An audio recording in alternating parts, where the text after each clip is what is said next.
Coastal would go spider problem.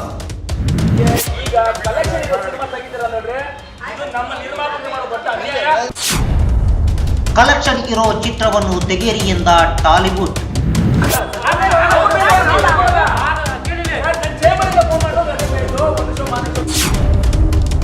ಒಗ್ಗಟ್ಟನ್ನು ಪ್ರದರ್ಶಿಸಿದ coastal wood.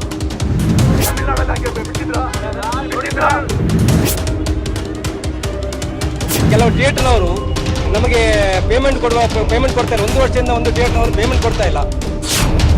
Payment ನೀಡದ ಆ ಚಿತ್ರಮಂದಿರ ಯಾವುದು?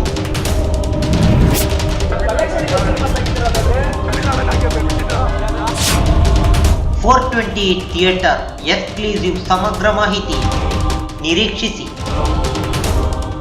ಈ ಮಾಹಿತಿ ನಿಮಗೆ ಇಷ್ಟ ಆದರೆ ಕೋಸ್ಟಲ್ ಕನ್ನಡ ಪೇಜ್ಗೆ ವಿಸಿಟ್ ಮಾಡಿ, ಸಬ್ಸ್ಕ್ರೈಬ್ ಬಟನ್ಗೆ ಕ್ಲಿಕ್ ಮಾಡಿ.